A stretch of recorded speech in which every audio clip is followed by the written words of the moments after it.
fine.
How about that? That's nice. We ready? We ready. I can't hear me. Can you turn me up a little bit? Turn me up over here. Turn you up. Let me see. So I can hear you though. I can't hear me. Maybe I gotta wiggle the cord. There we go. Oh yeah, I had to wiggle the cord. Okay, there we go. Welcome to the Tampa Bay Breakfast Club. I'm your brother John. And this is Qiana. This program is being brought to you as part of the New Image Project at the Community Development and Training Center, aka See That. See That. And we'd like to thank y'all for tuning in, helping us to redefine what's cool, because smart is the new gangster. Baby. And if you don't know, Now you know. It's Friday. Freestyle Friday, y'all. So the lines are open. Give us a call, 727-637-2416. And before y'all start calling, we need to let everybody know that the Tampa Bay Breakfast Club is an independently produced program. So the views, opinions, and statements expressed by the host, guests, or callers are their own and do not necessarily reflect the views, positions, or policies of Carafesta Radio. 99 Jams is ownership, management, affiliates, sponsors, or partners. You heard that? Yeah, baby.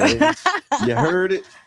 And if you don't know, now you know for real. Now you know for real. Like if you don't know, now you know. Now you know. Yeah, so don't call the principal on us. Please and thank you, Charlie Funk, Funky Freestyle Friday, baby. Yeah, Charlie Funk don't miss a Friday or Monday or Wednesday, any day that ends with Y.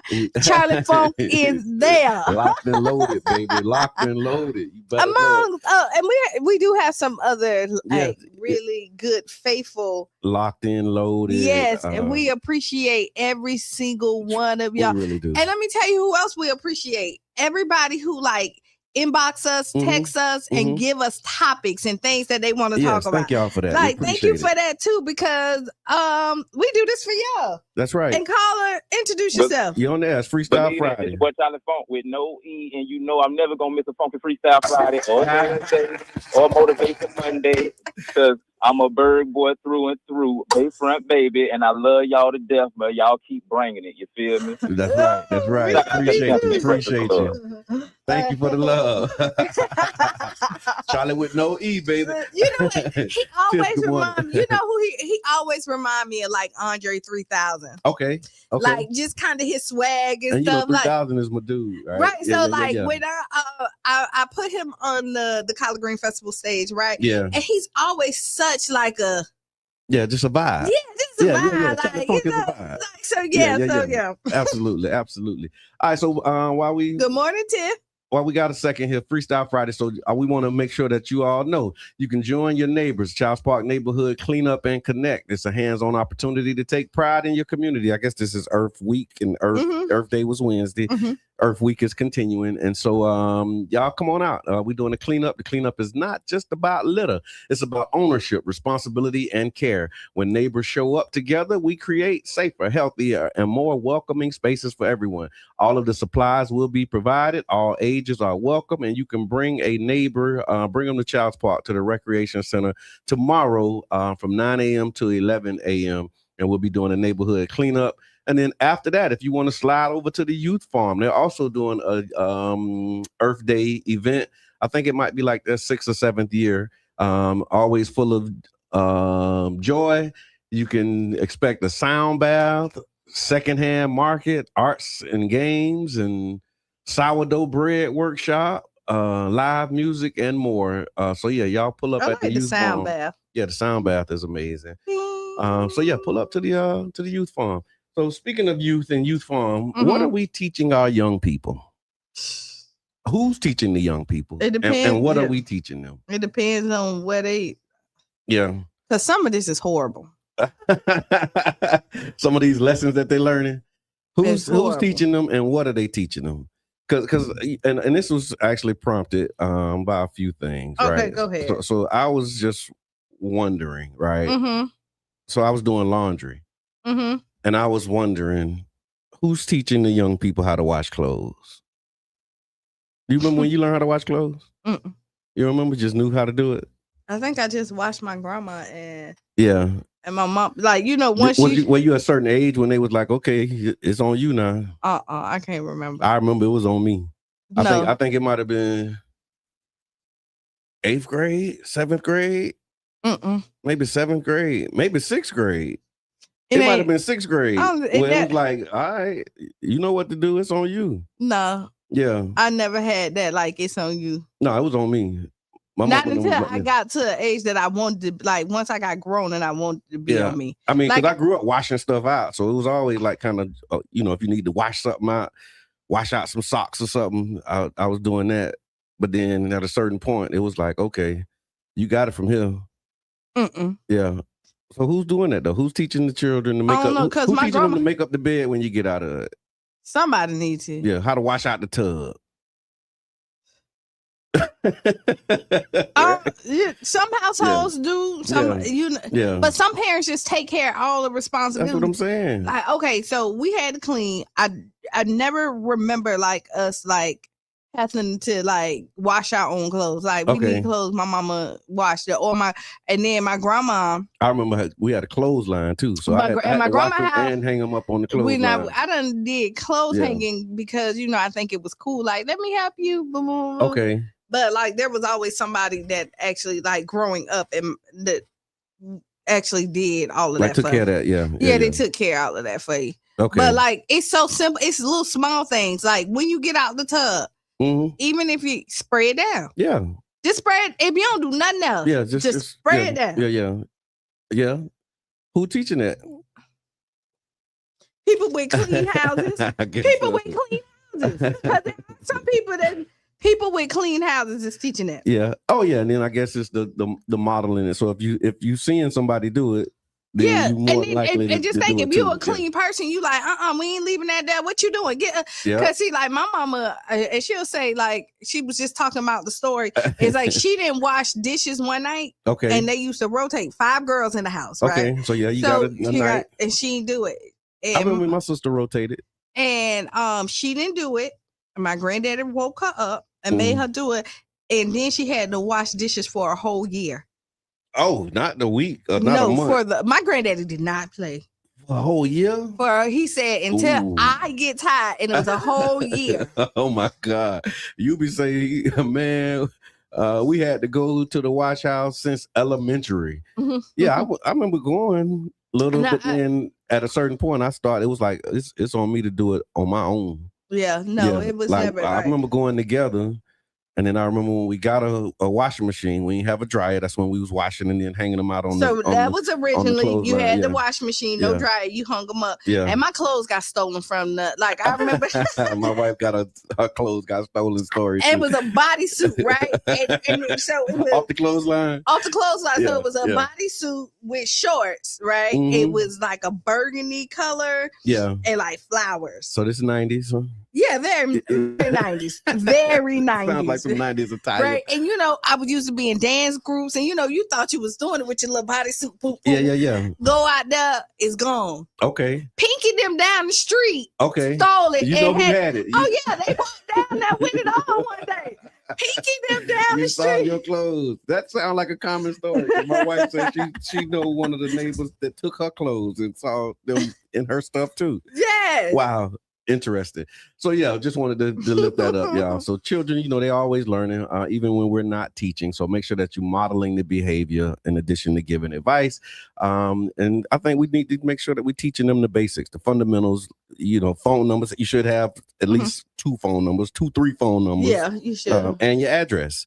People they don't know their address. Yeah, children that don't know their address. So I think they should know their address. Yeah, I think they should know their phone number. Mm-hmm. They should know their parents' real name.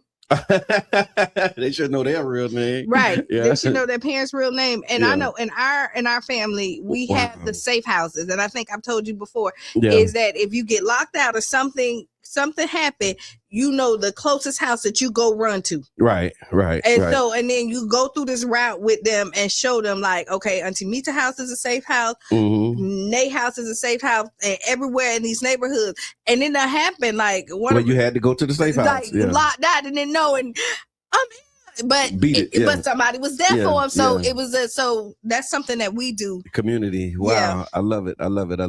So yeah, make sure that have conversations with them. Test your children. See if they like smaller children. See if they know any phone numbers. Children too. Like, the children don't know phone numbers. Huh? They don't know phone numbers, and some of them don't even know their address because GPS. Like if you move, I can imagine that. I know, but it's real. Like you move, they don't have to think about nothing because everything is electronically there for them. Yep. I remember they used to tell us, you ain't gonna always have a calculator with you, so you need to know how to do this stuff. Yeah, but they always got phones, so you always got a calculator with you. Yeah. And so who would have thought that would be where, They did not think that would be the case. At least they didn't tell us that was going to be the case, because that was the, you need to know you ain't gonna always have a calculator, timetables. That was when we used to get that speech. So yeah. All right, y'all. So put it in the chat. Let us know. What are we teaching children today? What do you consider home training? We talked about it a little bit. Respect, because there's no respect either. They don't respect authority. Okay. And that's half of parents tell them, don't say nothing to my child. I think that is the worst. Don't bring your kids to my house. Yeah, cussing kids. Kids that cuss in front of grown folks. Don't bring your kids to my house, because I'm very sweet, but I'm that street. I'm don't play. No. Can they call you by your first name, Qiana? Not Miss Qiana or Auntie or anything like that. Depending on who they are. Okay. I'm not really a huge stickler on that. Okay. So that was a thing. That was a thing. Yeah. You don't call grown people by their name, by their first name. Yeah, I'm not really a huge stickler. I'm not. Okay. But I know some people is, and so if they are, I think you need to respect it. Right. No, I don't live to I'm Uncle so and so, Auntie so and so. Yeah, not just I ain't one of your little friends. Hey, you know what? I think one of my older nephews called me Q one time, and it did catch me out. It got a reaction. It did get a reaction. But new people and things like that, it don't really. But certain people, I'm like, wait, hold on. And I meant to ask him, when you got comfortable enough that you don't say Auntie, Hey, Q. It's like, what? Who you talking to? That's right. All right, y'all. So it's the Tampa Bay Breakfast Club right here on 99 Gems. It's Freestyle Friday, y'all. I saw Tyler Perry. I saw the article about Tyler Perry. Said he's making some big moves. And he's helping people keep their homes. It said the actor, director, and philanthropist recently stepped in with a $750,000 donation to help 300 seniors in Georgia pay off back property taxes that they couldn't afford. It says these aren't just numbers. These are longtime residents who might have otherwise lost their homes because of rising tax bills. They said Tyler Perry didn't stop there. His generosity is also helping to freeze property taxes for 100 homes, ensuring that these families aren't priced out for the next 20 years. With property values skyrocketing, this move could help people stay in their homes for years to come. And so shout out to Tyler Perry for helping people with their back taxes. That's a solid. That's good. Yeah, that's good. So good you know news, what? feel good Freestyle Friday, I went to go see Me, You, and Tuscany. Good morning, Miss Teresa. Good morning, Super Dave. Me, You, and Tuscany. Tell me about that. That was the Will Packer new movie. Okay. It actually was a good movie. I didn't expect for it not to be. Okay. But it was a good movie. If it's a nice little romantic comedy. Okay. If you're looking at something to do that's like chill, I highly in suggest. The theaters? Yes, in the theaters. Oh, yeah, you go to the theaters, right? Yes, I do. You keeping them open because they struggling.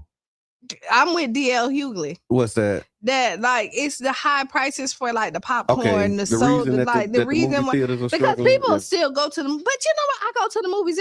People be at the movies. Though. Okay. People really do be at the movies. Okay. Y'all going to the movies? Let us know. Put it in the chat. When the last time you've been to the movies and what did you see? And like Tuesday, we going to see Michael Jackson. Okay, I thought about it.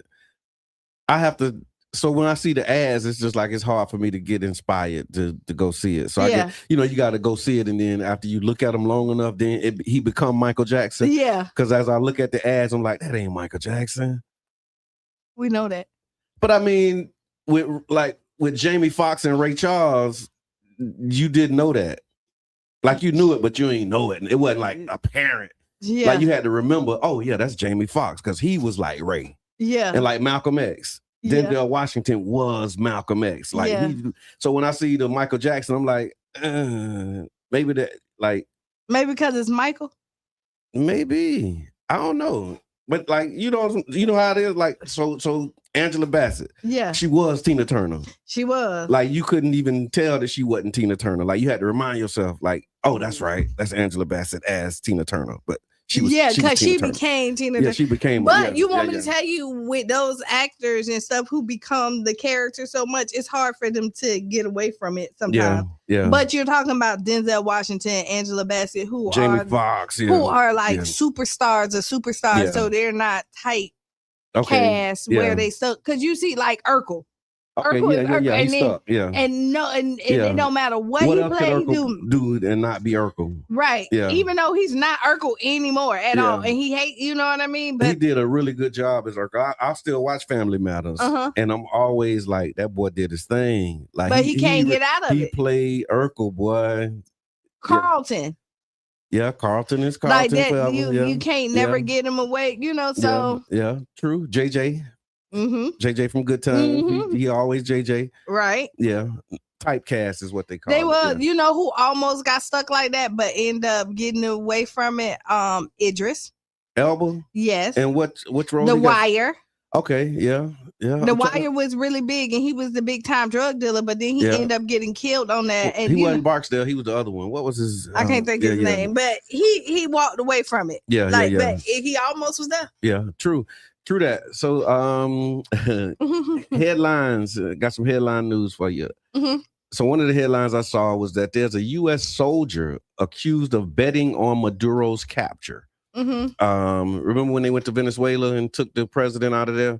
And apparently there's this website that will allow you to place bets on anything, basically. Okay. And so one of the things that they allowed him to bet on was he put a bet on the arrest of Maduro. Hold on, let me actually get the story here. So it says U.S. Army Special Forces soldier has been arrested and is being accused of making over $400,000 by betting on the removal of Venezuelan leader Nicolas Maduro. According to federal prosecutors, the soldier, identified as Gannon Van Dyke, was directly involved in the planning of the military operation that led to Maduro's capture. Authorities said he used the classified insider information to place bets on a prediction market before the operation happened. He's now facing multiple charges, including fraud, theft of government information, and unlawful use of classified data. What you think?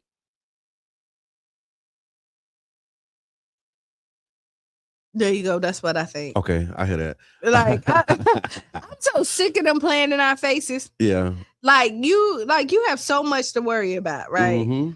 And so like now the top of the top be doing stuff. Yeah. Yeah, because Trump doing all kind of insider whack, yeah, crazy, potential to get the whole United States messed up, all this other stuff. And somebody won a couple of bucks. Oh, he won a little more than a couple. It don't matter. 400,000. So what? That's a couple of bucks. I mean, so it's all right. If you're a government agent and say, hey, we know we finna go over here and raid this country, I'm gonna place a bet to say somebody already. I bet in 30 days Maduro go to jail. But somebody else and then everybody start betting too. Maybe not. I don't think he going to jail. Oh, he going to jail. And then he going to jail. He go to jail and you up $400K. Well, I mean, you can't defend illegal anyway. Like you can't defend illegal, but like that's just like, should that be allowed? Like, should people be allowed to bet on stuff like that? Like, should there be limits on like what you could, wager? First of all, if me and you put a bet on, okay, who gonna tell us what we can bet on? Yeah, I guess that's the platform. I gotta double click on it, but just think about it. Me and you can bet on anything on this platform. But let's say that, like, we're in the house, like, hey, we're gonna bet if Mama gonna get here at 5. Okay. A 5:05. Okay. And maybe Mama had already texted you, say, hey, I'm running late. So you said she's gonna be 5:05. I bet you today Mama gonna be late. You inside or something? You get trouble. Do you get trouble? Only if you get caught. You got your 25. So I'm not mad. They caught him. Now you got to doing my chores for the week. Yeah. Right? Now listen, you got caught, so now you got to do the time. But if you don't get, I mean, that's just like cheating in school. Like if you get away with it, kudos. But when you get caught, yeah, that's right. Wow. Wow. So yeah, but no, they were saying that insider knowledge and insider trading is really like rearing his head in all kind of ways. And that's what Martha Stewart went to prison for? That's what she went to prison for. And I think it was only maybe 40 or 50,000 that she was up, and Trump up 400 million and did a day in jail. Ain't nobody said nothing. Yeah, about his insider trading. But yeah, so they were saying that soldiers are trusted with classified information, and this information is meant to protect lives, not to make money.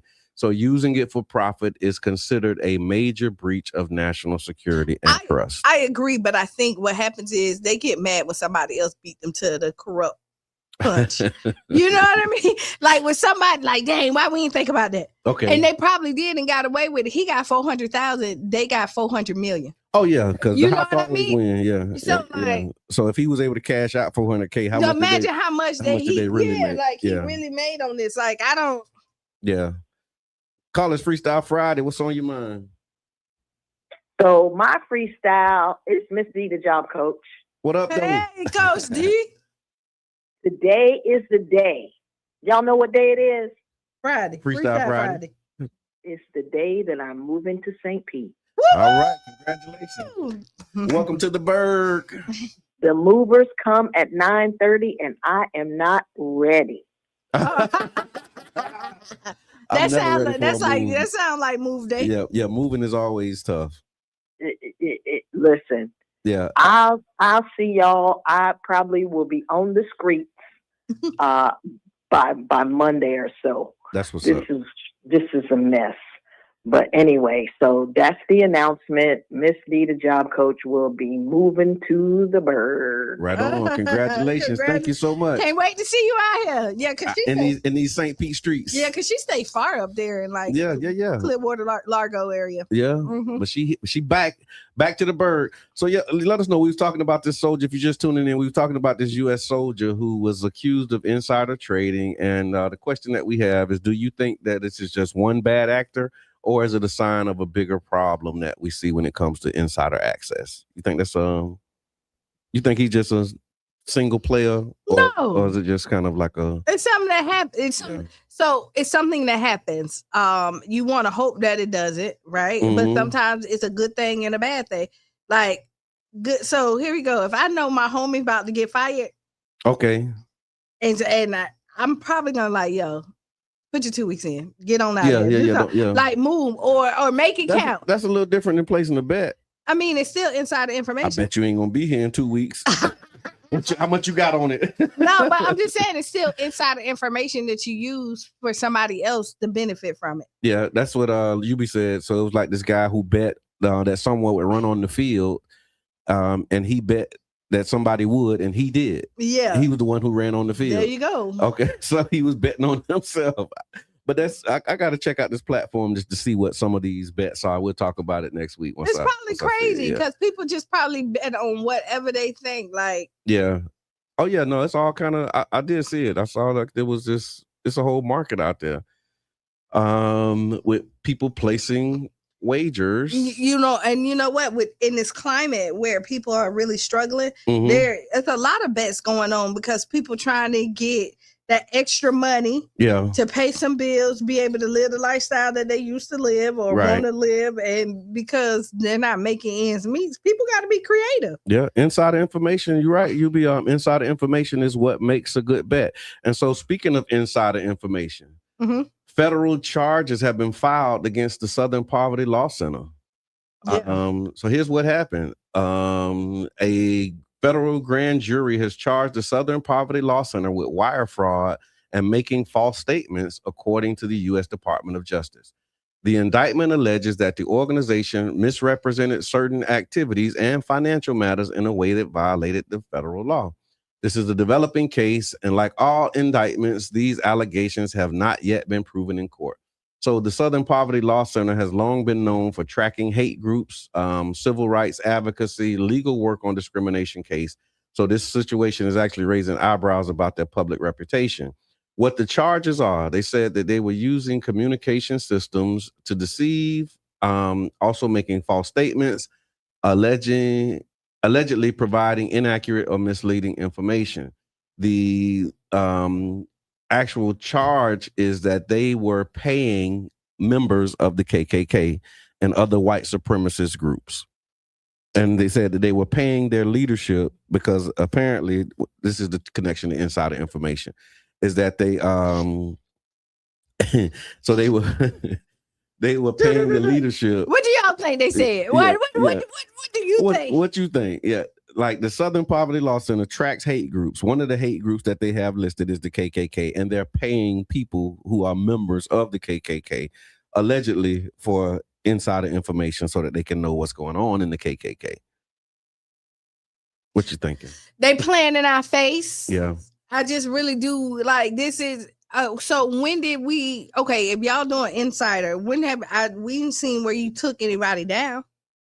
Yeah. Where was the takedown? Yeah. How did you use this information to stop the organization from doing what it's doing? Because you could show when they use insider information what they did to the Black Panther. Oh yeah. You could show what they did to Marcus Garvey. Yeah. You know what I mean? Yeah. Show what they did to the Nation of Islam and Malcolm X. They know he was killed by insiders and informants. So again, posing as members. Yeah. Again, show me the proof that you had insiders, and what was the takedown? What was the disruption of their organization for your insiders, especially when you're looking at $3 million that these insiders were paid? Yeah. So they were creating job security by paying them and keeping them going, right?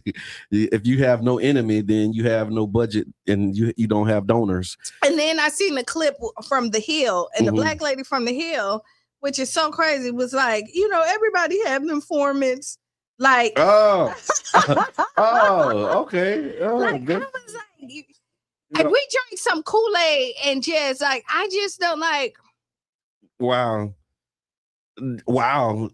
Everybody got informants. So what's wrong with us paying informants of the KKK? Right, and the American Front and these white supremacist groups. Yeah, basically saying like everybody is faking it to get information to bring. You have journalism, you have all this other stuff, which I thought like they're just really playing in our face. But with that being said, we don't play in y'all face, so we got to take a break. We do, and we're gonna talk more about this because I got a personal bone with the SPLC that we'll talk about after the break. Also, we're going to talk about what the people say around these SNAP benefits. We haven't asked Qiana and Would You Rather. So yeah, y'all tag a friend, tell a friend, and also like, share, subscribe, and click that notification button if you haven't already. We have several, extremely high percentage of those who watch the program that haven't subscribed to the page. So take this opportunity to do so, and we'll be back at 6 minutes after the hour.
sky.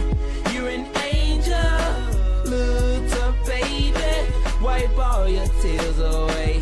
I know it's been crazy, but keep your head up high. Foot chase through the projects, dodging foreign objects. Street knowledge, I should've went to college. Odds stacked against me, surviving off instinct. 3 blocks from the precinct.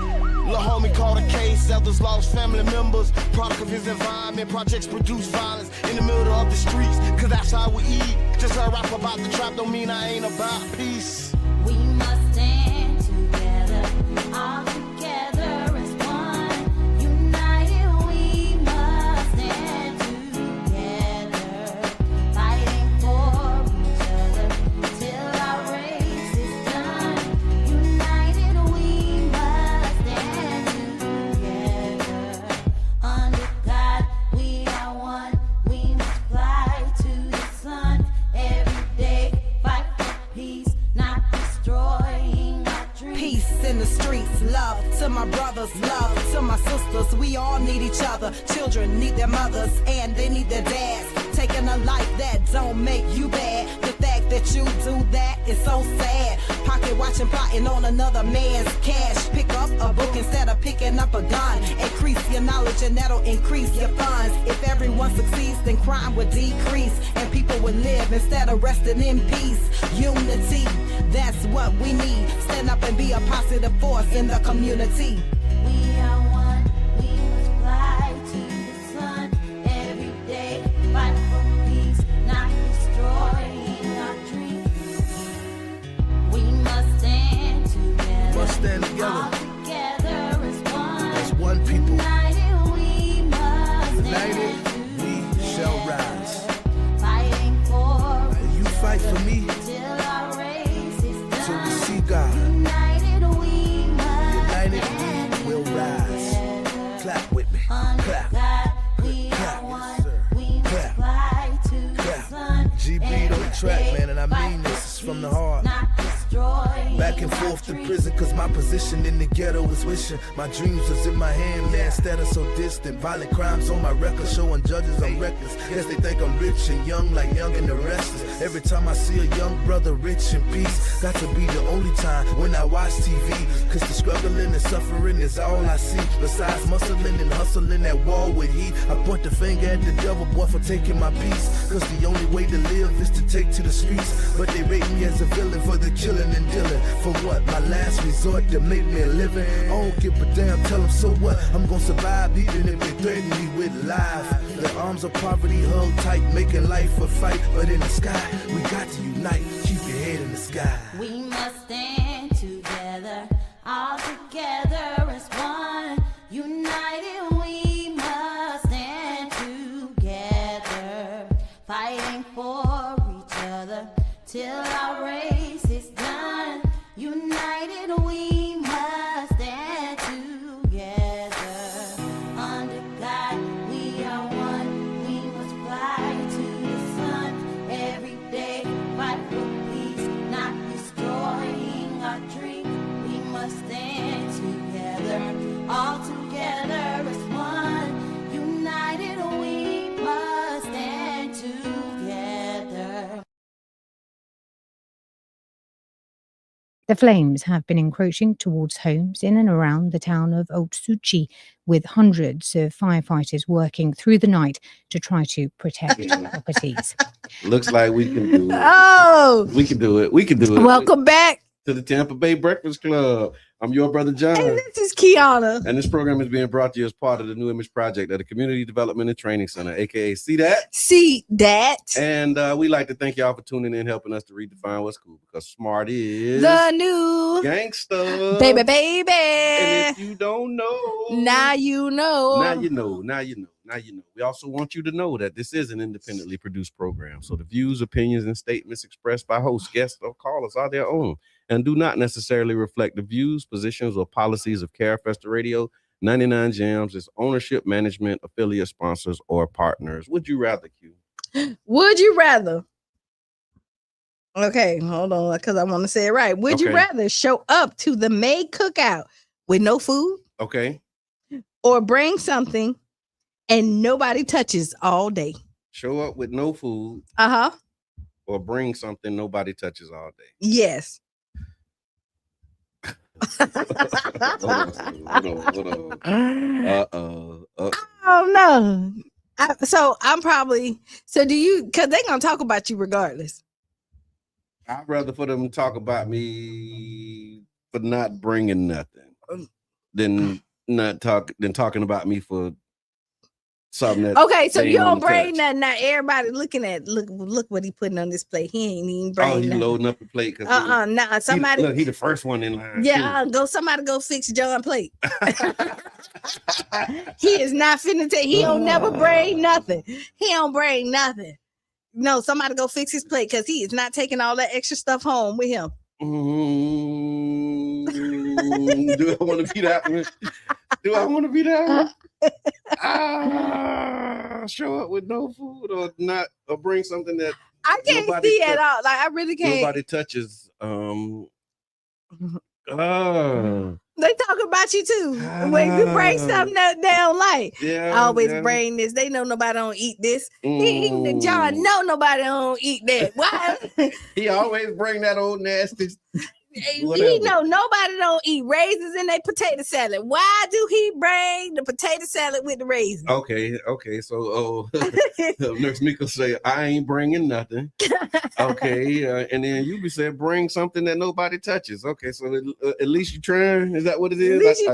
I tried. I was considerate enough to bring something. You put something in. You contributed. Yeah. So that way, at least they don't talk about you when you do your plate. Then they gonna be like, no, they're gonna be like, he ain't even eat his stuff he brought.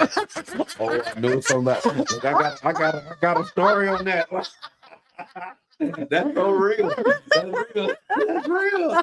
That's a real thing. I remember a situation where it was like, okay, like you ain't even eating your stuff. Wait, let me see you eat some first. Yeah, that's a rule. I'm gonna eat, and you ain't eat. Like, and you don't trust your cooking. I don't trust it either. No. So yeah, that's actually a standing like policy with my family. Like you got to eat some first. Really? Or at least, once you fix the plate, like whatever you fix, you got to have some of that on your plate. Like you can't have what you fix not on your plate. But what if I don't like macaroni and cheese, but I make it really good. Mm-hmm. Right. And then I bring because there's some dishes that people don't care for. That's true. Like King Reed. I was just finna say that. You just nailed on the head. Same great minds. Yeah. Because Right, he got some macaroni and tuna that's like busting. Right. So he don't eat meat. He don't eat meat. Yeah, so he say he'll cook stuff. Yeah. But he don't eat it because it's stuff that he don't eat. That's true. I guess there are exceptions to that rule, but only very rare exceptions. Yeah. So what would you do? You bring something or just all right with them not touching or taking the whole pan back home with you? I'm gonna bring something. Okay. I'm gonna bring something. I'd rather be something they don't eat nothing, and then so they can't say that I'm that you ain't bringing the nothing. leech. Yeah. In the family. So me and my wife, we got this scenario that we kick around all the time. It's like, okay, we're gonna just show up to somebody cookout. Mm-hmm. But we only gonna show with like a case of sodas, but not like the whole case, like an open case of sodas. Mm-hmm. And then she would have like hot sauce, and we just show up and say, "Hey, where y'all want us to put this?" Total strangers. Do it. That's on the bucket list. Do it. It's on our bucket list. Yeah, to show up to somebody's cookout with like a half empty box of sodas and a bottle of hot sauce. Total stranger. Hey, Cousin Pete. What's good? All right, where you want me to put this? Like that's literally a scenario. Like that's on our bucket list to do. Ooh, and I saw an opportunity to do it, but I just ain't have time. I'm gonna do it one day. Yep. I just was going in a different direction. I'm like, to go like this. This might be the day we do it. Oh my God, that will be so funny. Just random strangers, people who we don't know, just show up to the cookout. Right, with some half a box because you won't do the whole box. But the thing is, and a bottle of hot sauce. I know how picky y'all is. Y'all ain't even eating their food. Y'all just want to see if y'all accept. We just want to have some fun. That's all. Just one of them, moments where you like make a memory. I guess we want to make a memory. So that's one of the ones we wanted to make. I like that. Yeah, I think it's funny. Yeah. So talking about food, Florida has actually decided to ban Snap ban soda, candy, and junk food on SNAP benefits. Have y'all heard about this? Yeah, it started on the 20th. And if you go to the stores, they have it up on some of the registers and stuff for you to let you know that, like, hey, like, yeah, no, don't you dare. After the 20th. They saying don't Well, it's past the 20th now. Oh yeah, it's on. It's right now. It's on and popping. So you cannot buy soda, candy, and ultra processed foods, they said. And so here's the situation. It says it's a new rule. SNAP benefits can't be used for soda, candy, energy drinks, and certain processed desserts. The goal on paper is to promote healthier eating. We put this out as a what the people say, and people were split actually on this one. Like that, there was some. It wasn't like a consensus on what the people say. People were very split. Some were skeptical, some were frustrated, and others were supportive. The big feeling was this ain't as simple as health. That was kind of like the main thing. And so let's talk about the this is good side, because there was a this is good side of the movement. So it's like health first, the sugar kills, right? And they said that this could help kids eat better, reduce obesity and health issues, because health is wealth. That's the mindset. Also, there was a push towards real food. They said the focus shifts on home cooked meals, less processed snacks, and parents got to cook real food now. That was another one of the dominant themes. And then others were saying that it already happens elsewhere, and they compared it to WIC because there's restrictions on the women and infant children's programs and what you can get. And so they see this as a normal policy tightening. That is the this is good side of the equation. I'm not upset with it. Okay. I'm really not. Like when you look at it, I do see some struggles with it. Okay.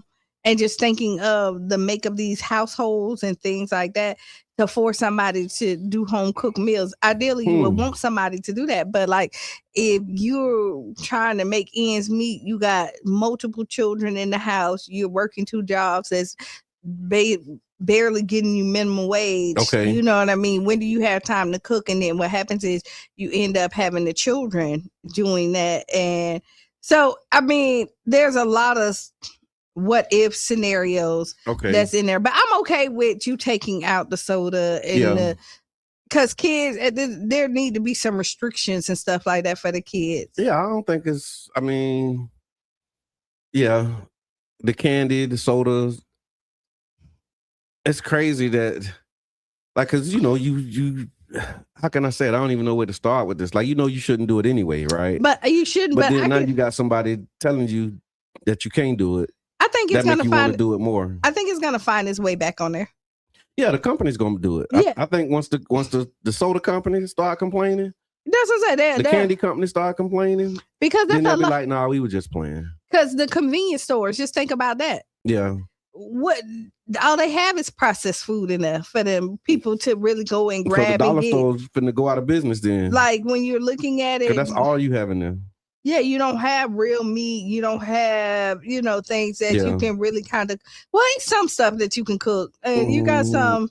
But it's all in boxes. It is, but like I think processed stuff. There's no fresh fruit and fresh. But I think can't you still get like boxes of mashed potatoes, some rice, some stuff like that? Just no candy. It says candy, soda, and then some ultra processed. I guess we would have to double click on what they mean when they say ultra processed food. Yeah.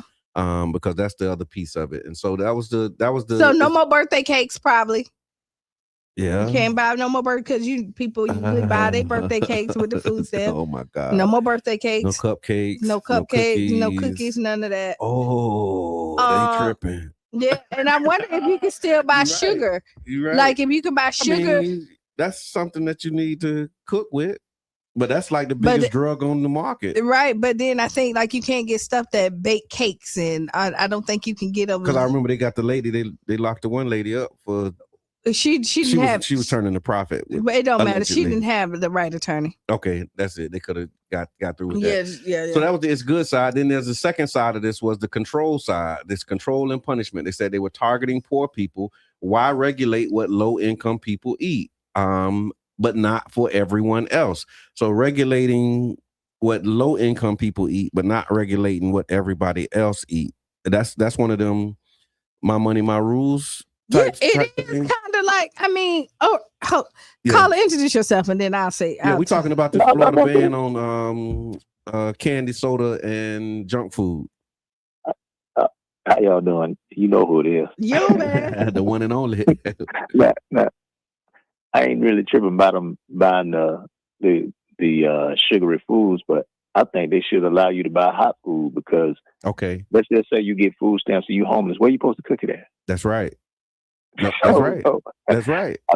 It makes no sense to give you food stamps and then tell you, you can't buy. Now you can't buy no prepackaged food or whatever y'all consider not healthy. And so where they can buy that is, where they gonna cook it at? That's right. That's right. I like that. Great point. I think they should buy that.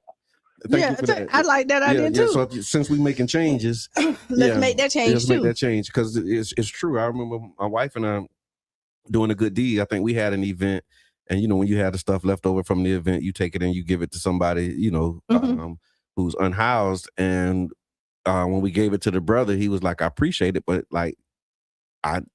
this is too much." Yeah. Because what I'm gonna do with it? Yeah, like where I'm gonna store it, what I'm gonna I can't store it. And so he was like smaller portions, something that's ready to eat, because people be bringing bags of non-perishable items. He like I can't really use this. I got noodles and no packets. No water, no Merc. You know what I'm saying? Look, I got Merc, but no refrigerator. Look, I'm gonna put the pot of water in the sun all day to cook the noodles. Go figure. So I'm with you, but I think they should be able to get hot food. Wait, before you go back. Yeah. Oh, go ahead. You can read that one. No, it says when your hand is in the lion's mouth, you have to do what the lion say. Yes, and so I'm gonna say that too. Like, when somebody's giving you something, there's their house, their rules. Strings attached. Right. And if you don't like it, then put yourself in a position where you don't. But then you start overlooking all of the systemic issues and challenges that cause I get it. Yeah. I get it. And I'm sympathetic. Yeah. I'm very sympathetic to it, right? So if that's your situation, that's just then I'm sorry that you're under, you know what I mean? Yeah, I'm sorry, baby, but this is what it is. Mama, you need to get a job so we can get some candy. Then mom, if that's where it's at, you know what? Then you need to get a job so you can buy some soda. Because right now we want soda, mama. You won't have none. And you can't buy no soda. So this is the control issue. They said it feels selective and punitive. If it's healthy, why is it? If it's unhealthy, why is it allowed at all? And then some people said healthy food is too expensive. Major issue, healthy options cost more. And saying you can't push health without fixing affordability. And I'm going to tell you that I don't subscribe to that. Okay. I don't subscribe. You can't push health without fixing affordability. No. I don't subscribe that healthy food is way more expensive. Oh yeah, no. Janet Michelle was good. It's not. That is not true. You've been to McDonald's line.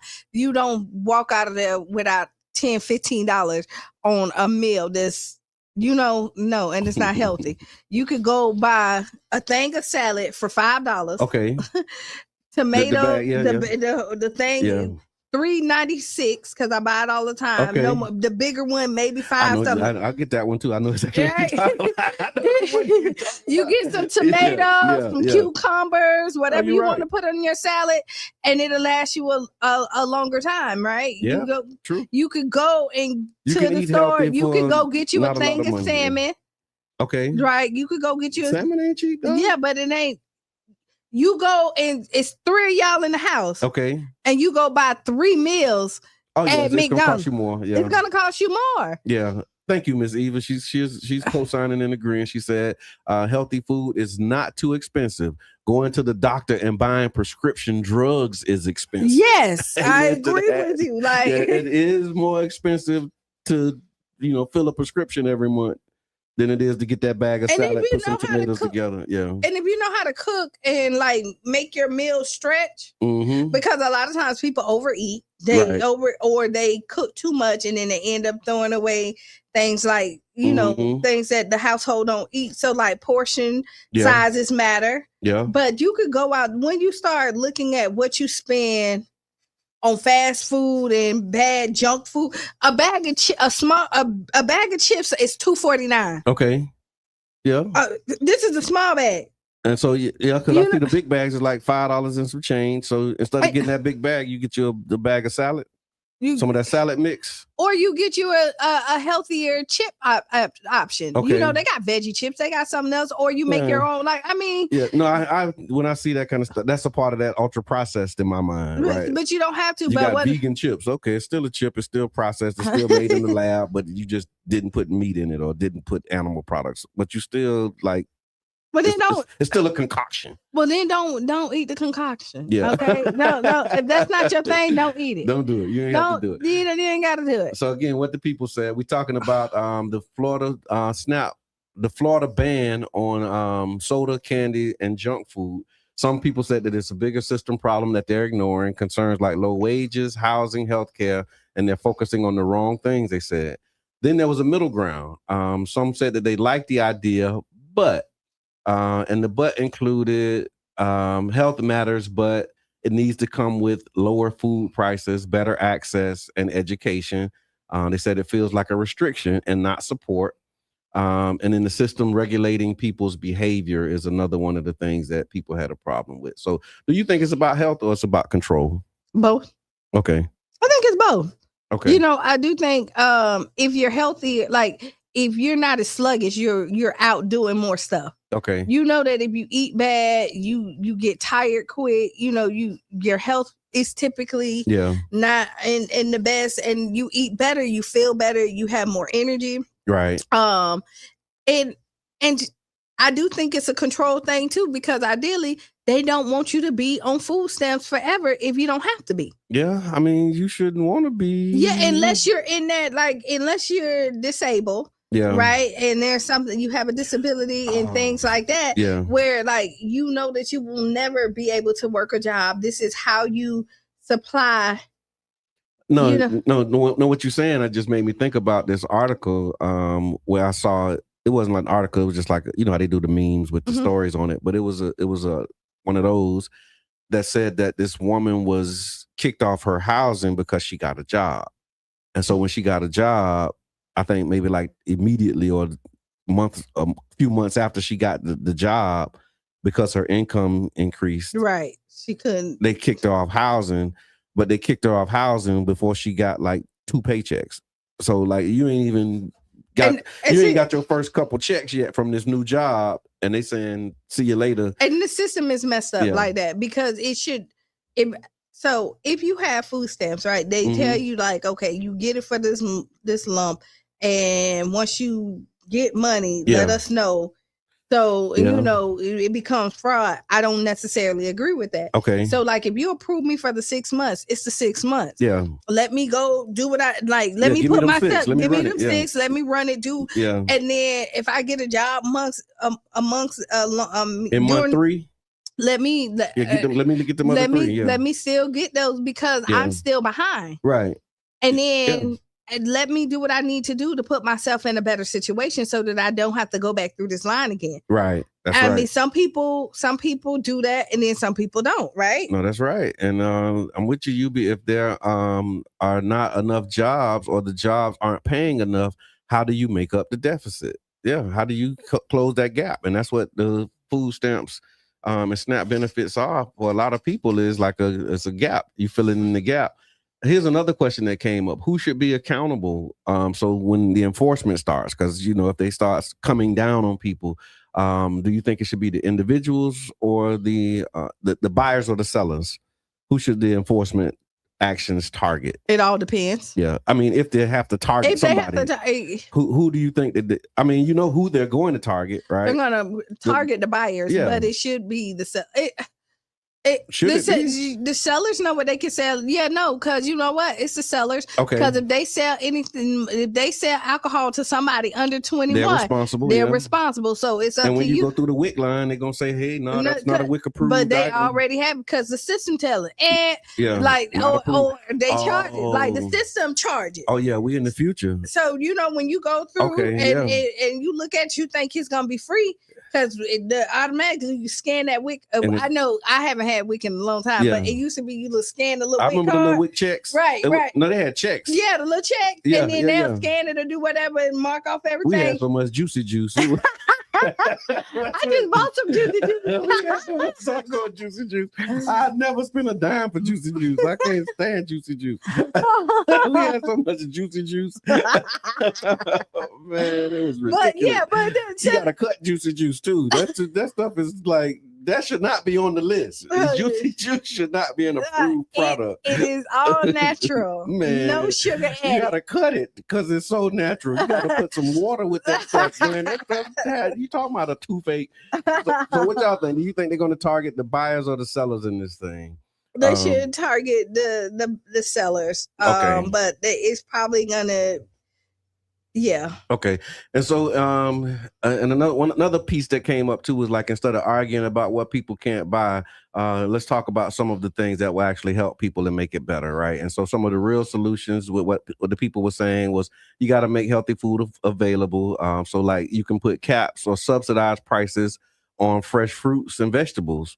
So instead of they said expand double dollars programs, because I remember at one point they did this thing where like if you bought from a farmer's market, it would double your dollar. So you can actually buy more.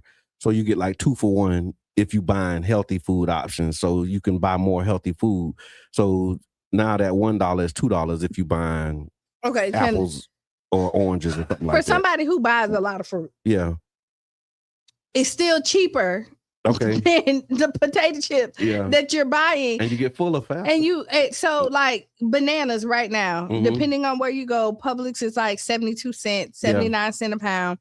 Walmart maybe like 69 cents a pound. Right. You buy a whole thing of bananas, you're not even spending $2 on a thing of bananas. You go and buy Halos, which is about like $5, $6 for that. Used to be $3, but yeah. But still, you're spending that on the $5 on that compared to the $5 on the chips. Yeah. Right. And then you have a whole bag of this that's gonna go on. Yeah. You have a thing of strawberries, which is about like $3. Okay. Typically, you got blueberries. You can get the 3 for the 10 still, right? Yeah. So so you're looking at what and this stuff you have to eat. This is stuff that you're going to have to prepare and eat because you don't want it to go bad, but it's better than this junk food that you have on the shelves. That's true. Janet Michelle, too much of anything can be unhealthy. Butter, oils, you can still buy the ingredients separately to make cakes, pies, etc. Too much red meat is unhealthy. We are too quick to adjust and support things that attack people who are under-resourced. We have waste, fraud, and abuse occurring at ungodly levels in this government, and barely an eye is batted, but we draw the line at food stamps recipients getting sweets.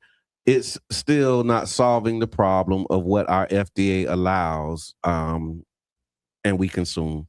I would agree with that on that too. Yeah. I can because the problem is too, there's other countries that don't allow certain stuff in there because it is bad. It's killing the people. Right. Yeah. And so they let the stuff that kill the people in too. You let Bill Gates come in here and buy everything. Right. And do what all of the farmland and do what he's gonna do to genetically alter seeds.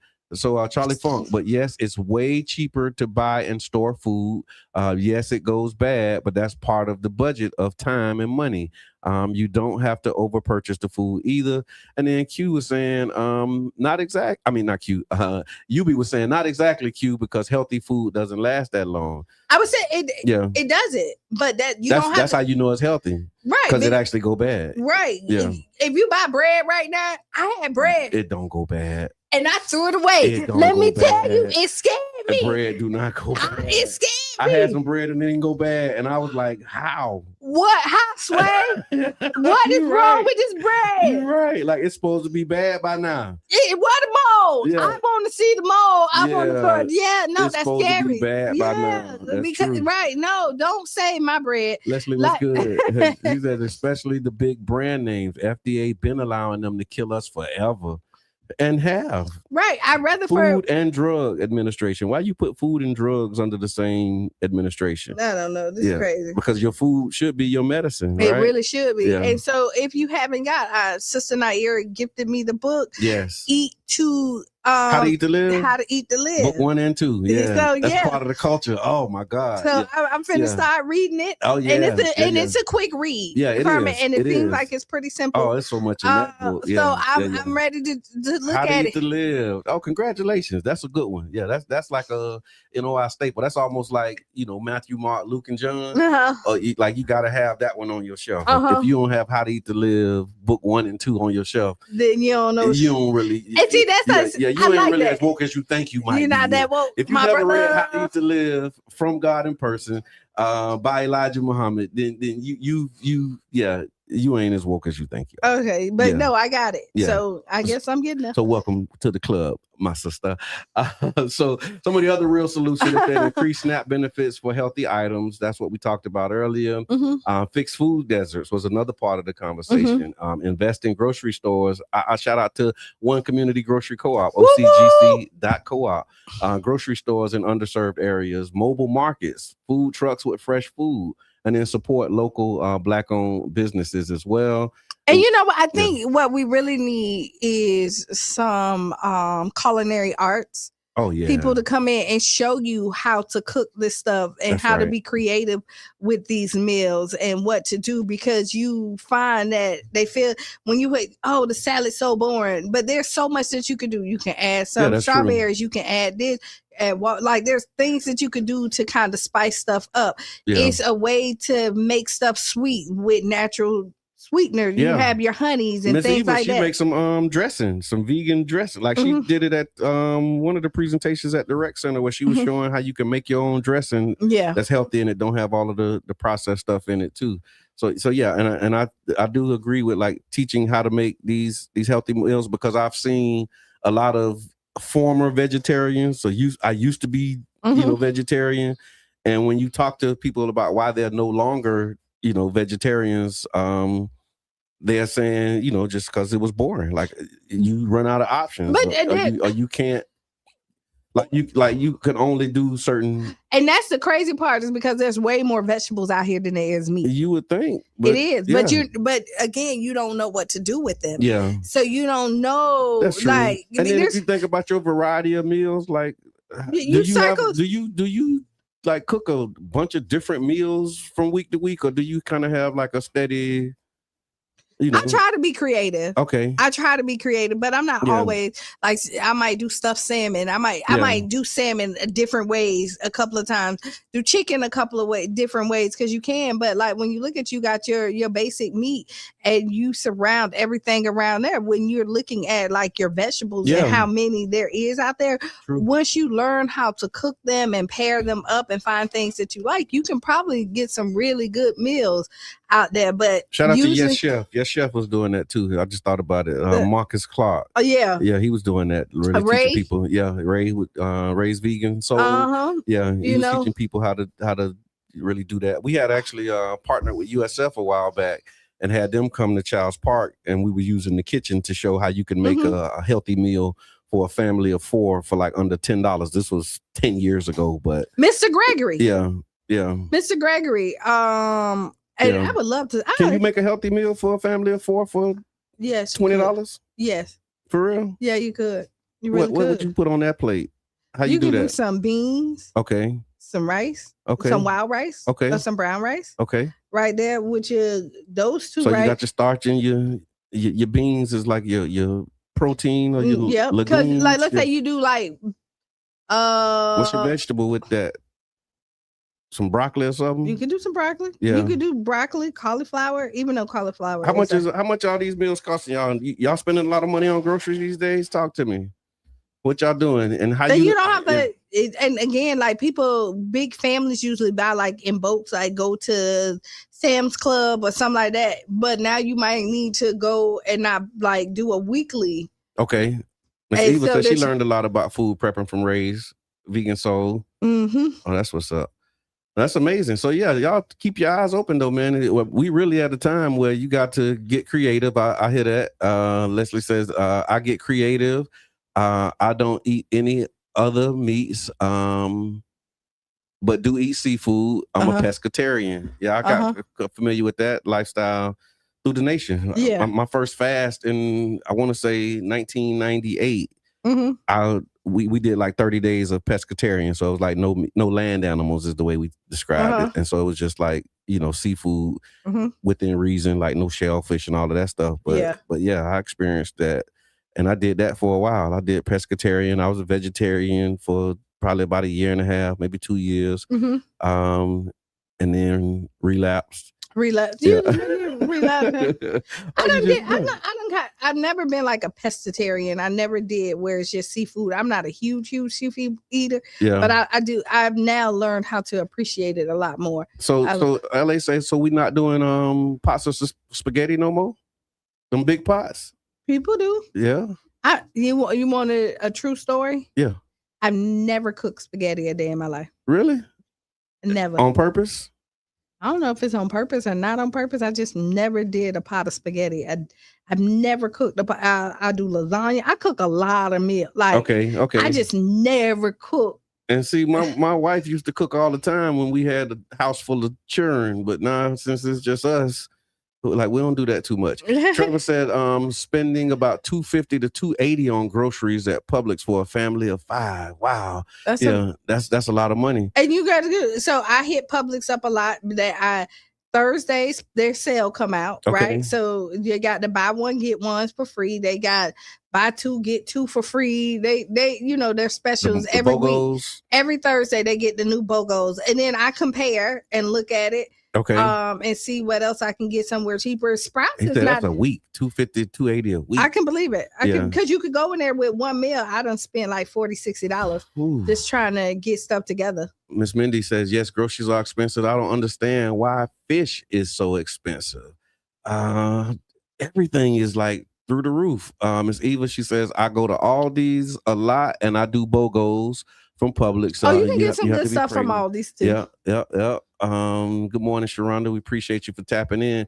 So yeah, we really got to start thinking about this stuff, man. Cooking meals that last a day or two, and being prepared, because that's another thing that's been on my mind as we watching these prices increase, and you seeing the wars and the rumors of wars as they talk about.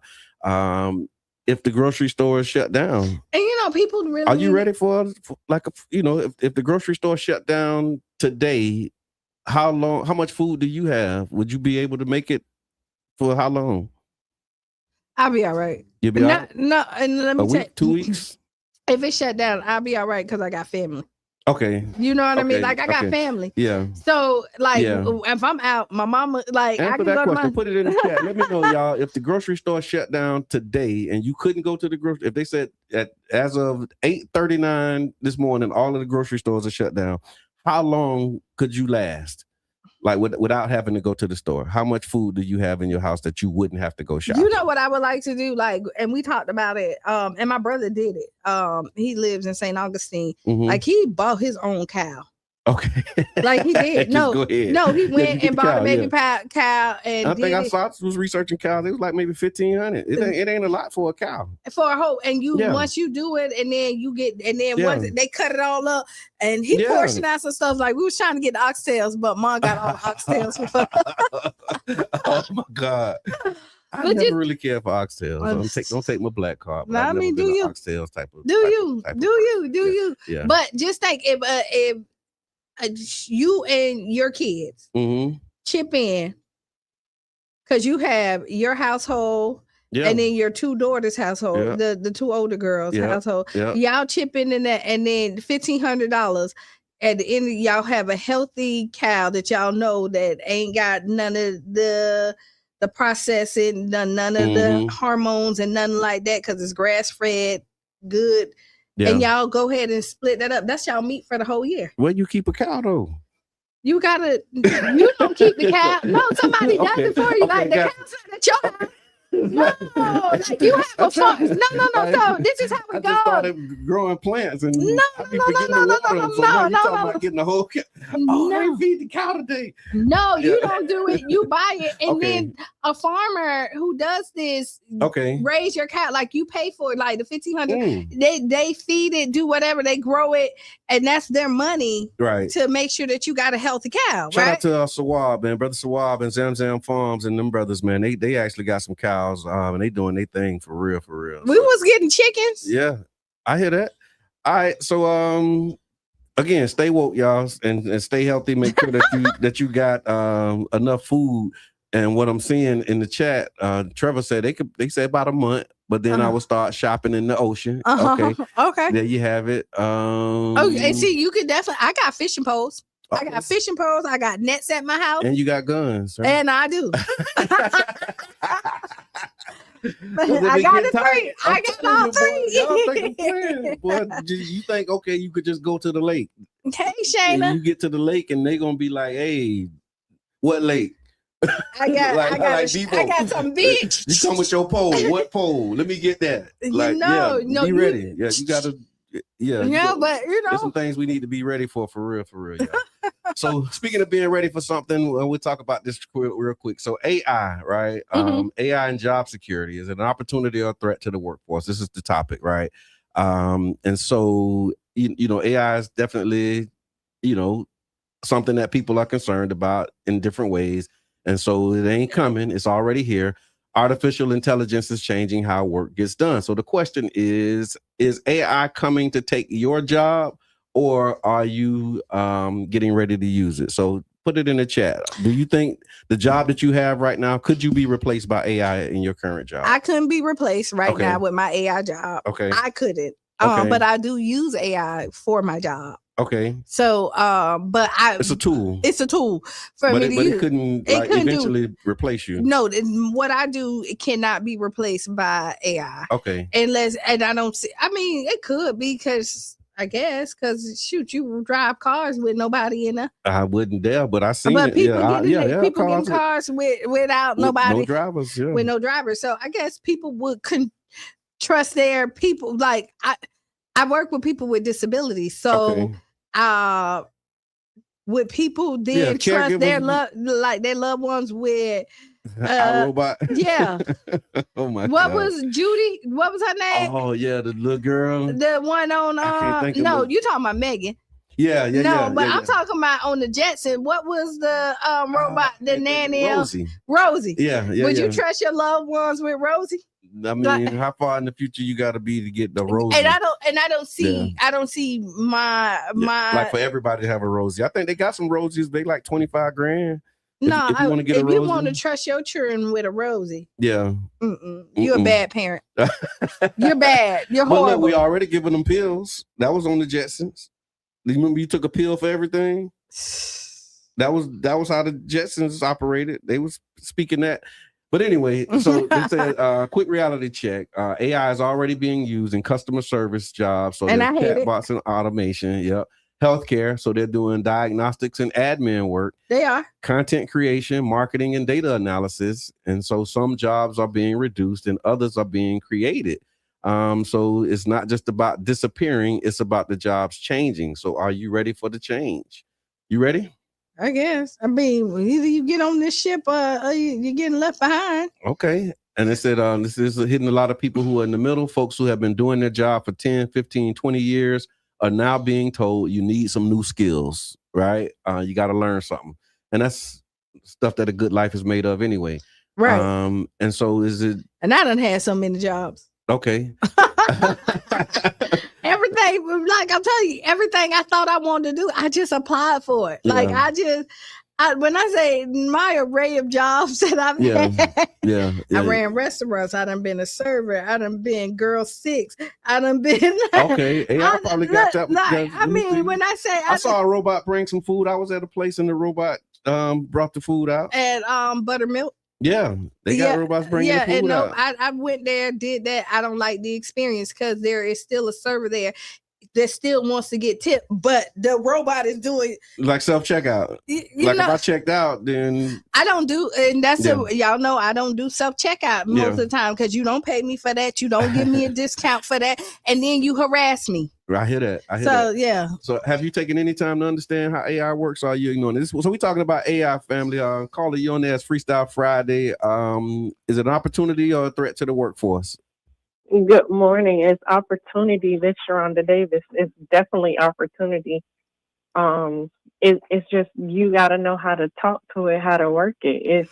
It's it's really geared towards human intelligence. Okay. So people are more afraid because they think, oh, it's a robot. What do I do with it? You talk to it just like I talk to you. You talk to it. Okay. That's it. And so when they get in the gear that this is not something that is harmful or that is smarter than you, because you operate it. Yeah. So then I guess that's when the shoulder pads will come off for everybody to feel like, oh, I feel comfortable with doing it. And so once they get to that rim, they could be smarter than what they think they are. So it's not all that. It doesn't take a lot to function with it. And so just learn the basics, and then from there, do your research and keep moving. Right on. It can be a great tool in some things.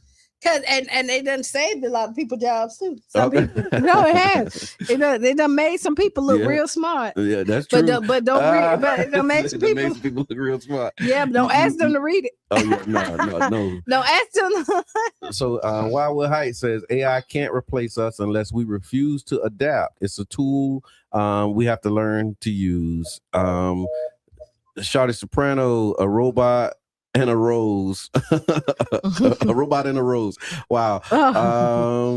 Janet Michelle, it's a threat, and it's wiping out white collar workers. Data centers that support AI are in fact a threat. You keep replacing people with AI. Who will keep the economy alive? And that's another part of this AI thing as it increases these data centers. I just saw another headline around the data centers where this particular headline saying that the people on the council who voted to approve it in this particular area, all of them were voted out because the community didn't want the AI data center, and the council of that town supported it. The next election, that's how all you do of them gone. That's how you do it. Yeah, that's how you do it. Yeah, they don't listen to you, and they look at the best interest for themselves and not for the community. Get them out, because they supposed to be. They supposed to be you up there. I hear that. AI is just a tool. It could never be a model. Be the model. And my resume looks wild because I just go for it. Yeah, no doubt. And when the internet came out, people were afraid too. It's just something new, and people fear the unknown. Find jobs that you can do with your hands. Amen. And then, hey, sweetie, your AI get familiar with you, and it starts talking like you, and it kind of has an idea how you operate. So it starts to operate like you. Yeah, that's part of the allure and the fear, right? Right. You can't drink data. It's stealing intellectual property and selling it back to you. It's technology, but we need guardrails. So speaking of guardrails, there was an opportunity for them to put some guardrails. So Elon Musk is suing now because they tried to put some guardrails on AI. Let me see. Why is Elon Musk got so much money? Why is he suing anybody? Oh, because he's saying that he wanted to be able to discriminate. And I guess there's some inherent bias. I'm trying to find it. Because, the AI is programmed by people, right? Yeah. And so if the people who are programming it are biased, then their biases will show up in the programming. I remember seeing an article a while back about how those automated hand machines, for a long time, black people, once you put your hand, it wouldn't do it because if you don't turn your hand over, if you put your hand under there, like the hot air dryers, if you put your hand under there this way, the hot air dryer wouldn't come on. You had to turn your hand over. That's funny. And they were saying that it was because the people who program it didn't program it to recognize our color. That's funny. Facial recognition. There was like a whole documentary about a black girl who was saying she kept wondering why her phone or something wouldn't open. Yeah. It wouldn't recognize her face and then they found in the programming in the algorithm that the doggone facial recognition wasn't planned or designed to recognize dark-skinned faces. And so there's some moves to regulate AI, and Elon Musk is suing, I think, in the state of Colorado because he's saying that he thinks that it'll limit free speech. I can't find the article, but we can talk about it on Monday. But yeah, so y'all keep your eyes open, man, and definitely start thinking about, hey, how you engage, if you engage. But I like AI to a degree. Yeah, I do. At first I done kind of came over there. I see some No, benefits. I remember when you came over. I remember when you was off and then you was on. You was like, yes. I think you put me on. I did. I think it was you. I did. I think it was you.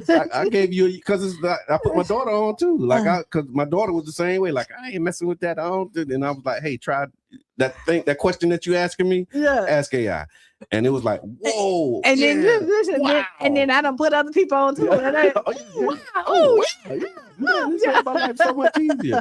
But you gotta, it's a tool. So, it is a tool. Like anything, too much of anything is not good. All right, let's do Ask Qiana. Okay, go ahead. All right, Ask Qiana is brought to you by the One Community Grocery Co-op, OCGC.coop. All right, so Qiana, this is a question about family, marriage, and what's fair when it comes to inheritance.